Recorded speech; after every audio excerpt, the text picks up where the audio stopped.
कराची के इलाके सोराबकोट में ये बसें जो अफगान शहरियों को लेकर जो अफ़गानिस्तान जाने के लिए ये तैयार हैं। इसमें इस वक्त सामान लोड किया जा रहा है। हुकूमत पाकिस्तान ने जो पाकिस्तान में गैर कानूनी तौर पर मुकीम अफगान शहरी थे उनको 31 अक्टूबर की डेडलाइन थी कि वो वापस चले जाएं और जो यहाँ पर रजिस्टर्ड हैं वो लोग यहाँ पर रह सकते हैं।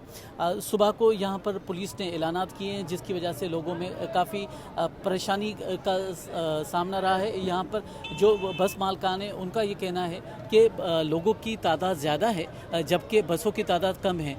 जो कंधार से और अफ़गानिस्तान के दीगर इलाकों से जो यहाँ पे बसें आती हैं और उसके बाद यहाँ से मुसाफिरों को लेकर रवाना होती हैं। यहाँ से हम लोग लेके जाता है कंधार तक से तकरीबन हम लोग 6,000 रुपये से किराया लेते हैं। लेकिन अब अभी गाड़ी यहाँ से नहीं मिलता है। जब यमन से गाड़ी आता है तो वहाँ से कोई ना पैसेंजर होता है ना उसमें माल होता है, गाड़ी खाली वहाँ से आता है। यहाँ से जब आता है तकरीबन हम लोग चमन तक 1,80,000 1,90,000 रुपये हम लोग एक गाड़ी को किराया देते हैं। तो इसी मुश्किल की वजह से हम लोग को गाड़ी नहीं मिल रहा है और लोग ज़्यादा तादाद में जा रहे हैं। यही मुश्किल हम लोग। सोराबकोट का इलाका अफगान बस्ती जो जनरल ज़ियाउल के दौर में जब अफ़गानिस्तान में अफगान जहाज शुरू हुआ था उस वक्त इसको आबाद किया गया था और अफ़गानिस्तान से बड़ी तादाद में शहरी आकर यहाँ पर आबाद हुए थे।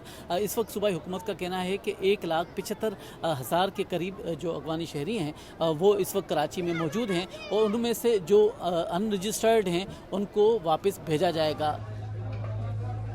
जो अफ़गानिस्तान से लोग आए हैं उनमें ऐसे लोग भी शामिल हैं जो इससे पहले वाली हुकूमतों में मुलाजमत अख्तियार करते रहे हैं और उनका ख्याल है कि अगर वो वापस जाएं तो उनके जानों को ख़तरा भी हो सकता है। यहाँ पर पुलिस ने लोगों को कहा है कि वो जो रजिस्टर्ड हैं वो एक जो हलफनामा और फार्म है वो भरकर मुतल्लिका थानों पर जमा कराएं। अगर जिसका फार्म अगर वहाँ पे थाने पर मुतल्लिका थाने पर जमा नहीं होगा तो उसके पास चाहे कार्ड हो उसके बावजूद भी पुलिस कार्रवाई करेगी। उसकी वजह से यहाँ पे सोराबकोट में भी बड़ी तादाद में लोग जमा हो गए हैं जो फार्म जमा करवा रहे हैं। थाने की तरफ से गवर्नमेंट की तरफ से ऑर्डर आया हुआ है। उन्होंने ऑर्डर दिया कि ये फॉर्म भर दो, जिसके पास कार्ड है ये फॉर्म भर के जितना फैमिली में जितना अफराद है उसका नाम पता सब लिख करके फ़ोन नंबर घर का नंबर सब कुछ लिख के और थाना में जमा करवा दो। जिसके पास कार्ड वगैरह है इसको हम कुछ नहीं कहेंगे। अब देखेंगे जो बगैर कार्ड वाला है उसका हम उठा लेंगे, जिसके पास कार्ड है हमारे पास उसका वो रजिस्टर हो जाएगा, हम उसको नहीं उठा लेंगे। यार ये तो अभी हमारे जो फैमिली जो है ना 6 कार्ड हमारा वालिद साहब का और 5 हमारा है, हमारा अलग फैमिली है तो इसलिए मजबूरी से आ गया। पता नहीं आ गया अभी अल्लाह मालिक है क्या सूरत हाल होगा। तो सुबह देख 500 रुपये भरा दिया, चमाट भी खाया, कपड़े भी पाड़ दिया। क्या काम करते हैं? ये हमारा जो है ना गते का काम है। गुज़िश्ता 40 साल से कई ऐसे अफ़गान शहरी हैं जो यहाँ पर पैदा हुए और उनके बच्चे भी यहाँ पैदा हुए। जो अफ़गान रहनुमा हैं उनका कहना है कि हुकूमत ने वो वापस जाने के लिए तैयार हैं लेकिन हुकूमत को उन्हें कम से कम जो वक्त है वो 3 से 4 महीने का वक्त देना चाहिए था ताकि वो आसानी से वापस जा सकते। ये जुलाई से जाना शुरू किया है इसलिए कि काफ़ी जो है ना अरेस्टें हो रहते हैं और दिन रात रेटिंग होते हैं पुलिस की तरफ से।